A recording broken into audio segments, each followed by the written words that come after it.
ಕುರಿತಾಗಿ ಮಾತನಾಡೋದಾದ್ರೆ yes sir, ಇನ್ನು ಈ B2 ಬಾಂಬ್ ಬಗ್ಗೆ ನೀವು ಸಾಕಷ್ಟು ಮಾಹಿತಿಯನ್ನು ಕೂಡ ಹೇಳಿದ್ರಿ. ಇನ್ನು ಇದಕ್ಕೆ ಇರಾನ್ ಯಾವ ರೀತಿಯಾದಂತಹ ಒಂದು ಪ್ರತ್ಯುತ್ತರವನ್ನು ನೀಡುತ್ತೆ ಅಂತ, ಯಾಕಂದ್ರೆ ಈಗಾಗಲೇ ಅವರು ಎಚ್ಚರಿಕೆಯನ್ನು ಕೂಡ ನೀಡಿದ್ರು ಖಮೇನಿ, ಏನಂದ್ರೆ ಇದು ನೀವು ಪ್ರಾರಂಭಿಸಿದ್ದೀರಿ, ನಾವು ಕೊನೆಗೊಳಿಸ್ತೀವಿ ಅಂತ. ಸೊ ಇದಕ್ಕೆ ಅವರ ಪ್ರತ್ಯುತ್ತರ ಹೇಗಿರುತ್ತೆ?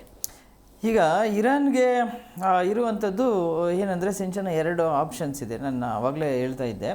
ಬಟ್ ಇರಾನ್ಗೆ ಈಗ ನೋಡಿ, ಅವರು ಪ್ರಾಕ್ಸಿ ವಾರನ್ನೇ ಮಾಡ್ಕೊಂಬಂದಿದ್ದಂಥದ್ದು ಇಸ್ರೇಲ್ ಮೇಲೆ. ಅವ್ರಿಗೆ ಏನು ಉಗ್ರ ಸಂಘಟನೆಗಳು, ಏನು ಹಿಜ್ಬುಲ್ಲಾ ಆಗಿರ್ಬೋದು, ಹಮಾಸ್ ಆಗಿರ್ಬೋದು, ಈ ಸಂಘಟನೆಗಳ ಮುಖಾಂತರವಾಗಿ ಅವರು ಇಸ್ರೇಲ್ ಮೇಲೆ ದಾಳಿಯನ್ನು ಮಾಡ್ತಾಯಿದ್ರು. ಬಟ್ ನೇರವಾಗಿ ಅವರು ಇರಾನು ಯುದ್ಧವನ್ನು ಇಸ್ರೇಲ್ ಮೇಲೆ ಮಾಡಿದ್ದಲ್ಲ. ಸಾರಿ, ನಾನು ಯುದ್ಧ ಅಂತ ಹೇಳ್ಬಾರ್ದಿದೆ, ಒಂದು ಕಾನ್ಫ್ಲಿಕ್ಟ್, ಸಂಘರ್ಷ ಅಂತಲೇ ನಾವು ಹೇಳ್ಬೇಕಾಗುತ್ತೆ. ಅಂದರೆ ಯಾಕೆಂದರೆ ಯುದ್ಧ ಇನ್ನೂ ಆಗಿಲ್ಲ, ಬಟ್ ಆಗುವಂಥ ಚಾನ್ಸಸ್ ಇದೆ ಇವಾಗ. ಇರಾನು ಹಾಗೆ ನೋಡ್ಕೊಂಡ್ರೆ ಇಸ್ರೇಲ್ಗೆ ಹೋಲಿಕೆ ಮಾಡ್ಕೊಂಡಾಗ ಇರಾನ್ ಹತ್ರ ಏನು ಕಮ್ಮಿ ಇಲ್ಲ. ಯಾವುದೇ ಒಂದು ವೆಪನ್ಸ್ ಆಗಿರ್ಬೋದು, ಆಧುನಿಕ ಶಸ್ತ್ರಾಸ್ತ್ರಗಳಾಗಿರ್ಬೋದು, ಎಲ್ಲವೂ ಕೂಡ ಇರಾನ್ ಹತ್ರನೂ ಕೂಡ ಇದೆ.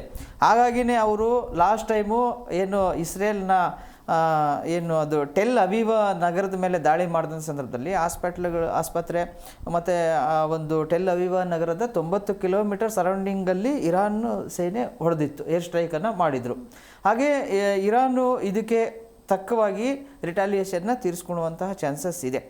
ಒಂದು ವೇಳೆ ಏನಾದ್ರೂ ಈಗ ನೋಡಿ, ರಷ್ಯಾ ಮತ್ತು ಉಕ್ರೇನ್ ಯುದ್ಧ ನಡೀತಿರೋದ್ರಿಂದ ಅವರು ಬಂದು ಇವರ ಜೊತೆ ಇನ್ವಾಲ್ವ್ ಆಗೋದು ತುಂಬ ಕಷ್ಟ. ಯಾಕೆಂದರೆ ಅಲ್ಲೇ ಸಾಕಷ್ಟು ಸಮಸ್ಯೆಗಳಿದೆ. ಉಕ್ರೇನ್ ಮತ್ತು ರಷ್ಯಾದು ಇನ್ನೂ ಕೂಡ ಯುದ್ಧ ನಡೀತಲೇ ಇದೆ. ಇನ್ನೊಂದು ಕಡೆ ಚೈನಾ ಕೂಡ ಏನು ಬರುವಂತಹ ಸಾಧ್ಯತೆ ಇಲ್ಲ, ಅದು ಕೂಡ ಯಾವುದು ಸಪೋರ್ಟ್ ಮಾಡುವಂಥ ಸಾಧ್ಯತೆ ಇಲ್ಲ. ಬಟ್ ಅವ್ರು ಹೇಳಿದ್ರು, ಏನಂತ ಹೇಳಿದರು, ರಷ್ಯಾ ಅಧ್ಯಕ್ಷ ಪುತಿನ್ ಅವರೇನು ಹೇಳಿದರು, ಅಮೆರಿಕ ಯುದ್ಧ ಮಾಡೋದು ಬೇಡ, ಬಟ್ ಇದನ್ನು ಶಾಂತಿಯುತವಾಗಿ ಬಗೆಹರಿಸಬೇಕು ಅಂತ ಹೇಳ್ಬಿಟ್ಟು ಅವ್ರು ಹೇಳಿದರು. ಬಟ್ ಈಗಿನ ಸನ್ನಿವೇಶ ನೋಡಿದರೆ ಅವ್ರ ಪರಿಸ್ಥಿತಿನಲ್ಲಿ ಅವರಿಲ್ಲ.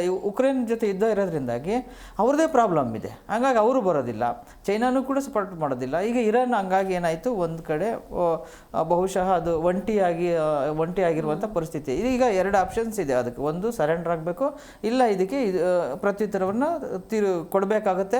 ಒಂದು ವೇಳೆ ಹಾಗಾಗಿಲ್ಲ ಅಂದರೆ, ಈಗ ಖಮೇನಿ ನೋಡಿದರೆ ಅವರು ಭೂಗತ ಆಗೋಗಿದ್ದಾರೆ, ಅವ್ರಿಗೂ ಕೂಡ ಒಂದು ಜೀವ ಭಯ ಇದೆ. ಎಲ್ಲಿ ಈಗ ಅಮೆರಿಕ ಅಧಿಕೃತವಾಗಿ ಎಂಟ್ರಿ ಆದಾಗ ಸಹಜವಾಗಿ ಆ ಭಯ ಇದ್ದೇ ಇರುತ್ತೆ. ಯಾಕೆಂದರೆ ಇಸ್ರೇಲ್ ಜೊತೆಗೆ ಅಮೆರಿಕ ಕೈ ಜೋಡಿಸಿರುವಂಥದ್ದು ಇಸ್ರೇಲ್ಗೆ ಹೆಂಗಾಗಿದೆ ಈಗ ಅಂದರೆ ಒಂದು ರೀತಿ ಆನೆ ಬಲ ಬಂದಂತಾಗಿದೆ.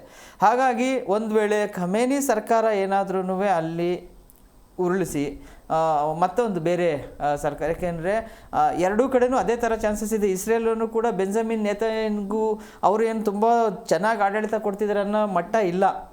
ಇಸ್ರೇಲಲ್ಲೂ ಕೂಡ ಬೆಂಜಮಿನ್ ನೇತನ್ಯಾಹು ಅವರ ದೊಡ್ಡ ಭ್ರಷ್ಟಾಚಾರದಲ್ಲಿ ತೊಡಗಿದ್ರು. ಬಟ್ ಈಗ ಯುದ್ಧ ಬಂದು ಏನಾಯಿತು ಅಂದರೆ ಡೈವರ್ಟ್ ಆಗೋಗ್ಬಿಡ್ತು. ಯುದ್ಧದ ಕಡೆ ಅವರು ಯುದ್ಧ ಮಾಡುವುದ್ರ ಮುಖಾಂತರವಾಗಿ ಅವರು ನಾನೇನೋ ದೊಡ್ಡ ಸಾಹಸ ಮಾಡ್ತಾಯಿದ್ದೀನಿ ಅನ್ನೋ ರೀತಿಯಲ್ಲಿ ತೋರಿಸ್ಕೊಳಕ್ಕೆ ಹೋದರು. ಇನ್ನು ಈ ಕಡೆ ಇರಾನ್ ಕಡೆ ನೋಡಿದಾಗ ಖಮೇನಿ ವಿರುದ್ಧನೂ ಕೂಡ ಅಲ್ಲಿನ ಒಂದು ಜನರು ಪ್ರತಿಭಟನೆಯನ್ನು ಕೂಡ ಮಾಡ್ತಾಯಿದ್ರು. ಯುದ್ಧ ಎಷ್ಟೋ ಸತಿ ಇಸ್ರೇಲ್ ದಾಳಿ ಮಾಡಿದಾಗ ಅಲ್ಲಿ ಸಂಭ್ರಮ ಪಟ್ಟಂಥ ಉದಾಹರಣೆಗಳು ಇದೆ. ಕಾರಣ ಏನಪ್ಪ ಅಂತಂದರೆ ಅಲ್ಲಿ ಇರುವಂತಹ ಒಂದು ಈ ಒಂದು ಏನು ಸಾರ್ವಭೌಮತ್ವ ಆಗಿರ್ಬೋದು, ಮತ್ತು ಅಲ್ಲಿ ಪ್ರಜೆಗಳಿಗೆ ಯಾವುದೇ ರೀತಿಯಾದ ಪ್ರಜಾಪ್ರಭುತ್ವ ಇಲ್ಲ. ಅಲ್ಲಿ ಹೆಣ್ಮಕ್ಳು ಕೂಡ ಪ್ರತಿಭಟನೆ ಮಾಡಿದ, ಅವ್ರಿಗೆ ಯಾವುದೇ ರೀತಿಯಾದ ಸ್ವಾತಂತ್ರ್ಯನೇ ಇಲ್ಲ. ಹಾಗಾಗಿ ಸರ್ವಾಧಿಕಾರಿ ಆಡಳಿತ ಇರುವಂಥದ್ದಲ್ಲಿ ಎಲ್ಲಿ ಇರಾನ್ನಲ್ಲಿ. ಹಾಗಾಗಿ ಆ ಆಡಳಿತವನ್ನು ಕಿತ್ತು ಬಿಸಾಕಿ, ಇನ್ನೊಂದು ಯಾಕೆ ಇವರು ಆ ರೀತಿಯಾಗಿ ದಾಳಿ ಮಾಡ್ತಾಯಿದ್ರು ಅಂತ ಅಂದರೆ, ಇಸ್ರೇಲ್ ಮೇಲೆ ಈ ಒಂದು ದಾಳಿಯ ಜೊತೆಗೆ ಇಸ್ರೇಲು ಅಲ್ಲಿ ಒಂದು ಆಡಳಿತವನ್ನು ಕಿತ್ತೆಸಬೇಕನ್ನೋದು ಅವರು ಒಂದು, ಇರಾನು ಇಲ್ಲಿ ಬೆಂಜಮಿನ್ ನೇತನ್ಯಾಹುನ ಕಿತ್ತು ಬಿಸಾಕಬೇಕಂತ ಇರಾನು. ಈಗ ಇಬ್ಬರೂ ಭ್ರಷ್ಟಾಚಾರದಲ್ಲಿದ್ದರೆ, ಒಂದು ಸರ್ವಾಧಿಕಾರ, ಇನ್ನೊಂದು ಕಡೆ ಭ್ರಷ್ಟಾಚಾರ ಇರುವಂಥದ್ದು, ಎರಡೂ ಕೂಡ ಇರುವಂಥದ್ದು.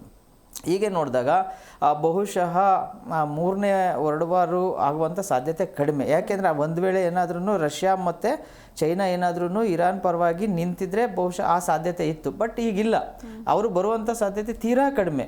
ಈಗ ಒಂದು ಆಪ್ಷನ್ಸ್ ಏನಪ್ಪ ಅಂದರೆ, ಈಗ ಒಂದು ಖಮೇನಿ ಏನಾದ್ರೂ ಸರೆಂಡರ್ ಆಗಬೇಕು, ಇಲ್ಲ ಖಮೇನಿಯನ್ನು ಅಲ್ಲಿ ಇರಾನಲ್ಲಿ ಕಿತ್ತು ಬಿಸಾಕ್ಬಿಟ್ಟು ಬೇರೆ ಯಾವುದರ ಒಂದು ಆಡಳಿತ ರೆಜಿಮನ್ನು ಅಲ್ಲಿ ಸ್ಥಾಪನೆ ಮಾಡ್ಬೋದು. ಆ ಥರ ಆದಾಗ ಬಹುಶಃ ಇದು ಒಂದು ತಾರ್ಕಿಕ ಅಂತ್ಯ ಕಾಣ್ಬೋದು ಅಂತ ಮೇಲ್ನೋಟಕ್ಕೆ ಅನಿಸುತ್ತೆ. ಎಸ್ ಸರ್, ಇನ್ನು ಇವರು ನಮ್ಮ ಡೊನಾಲ್ಡ್ ಟ್ರಂಪ್ ಅವರು ಕೂಡ ಭಾಷಣದಲ್ಲಿ ಹೇಳಿದರು, ಇನ್ನು ನಿಮಗೆ ಶಾಂತಿ ಒಂದೇ ದಾರಿ ಇರೋದು ಅಂತ ಇರಾನ್ಗೆ. ಈ ಶಾಂತಿಯನ್ನು ನೀವು ಮಂಡಿ ಊರ್ಲಿಲ್ಲ ಅಂದರೆ ಇವತ್ತು ಕೂಡ ದಾಳಿ ಮಾಡ್ತೇವೆ ಅಂತ ಟ್ರಂಪ್ ಎಚ್ಚರಿಕೆಯನ್ನು ಕೂಡ ನೀಡಿರುವಂಥದ್ದು. ಜೊತೆಗೆ ಈ ಹಿಂದೆ ಕೂಡ ಈ ಕದನ ವಿರಾಮ ಆಗುತ್ತಾ ಅಂತ ಟ್ರಂಪ್ ಅವ್ರನ್ನ ಕೇಳಿದಾಗ ಅವ್ರು ಹೇಳಿದ್ದು ಒಂದೇ, ಈ ಸೀಸ್ ಫೈರ್ ಇದೆಲ್ಲ ಏನೂ ಇಲ್ಲ, ಇರಾನ್ ಅಂತ್ಯ ಆಗಬೇಕು, ಆ ಪರಮೋಚ್ಚ ನಾಯಕನ ಹತ್ಯೆ ಆಗಬೇಕು, ಅಲ್ಲಿ ತನಕ ಕೂಡ ನಾವು ಈ ಒಂದು ಯುದ್ಧವನ್ನು ಮಾಡ್ತೇವೆ ಅಂತ.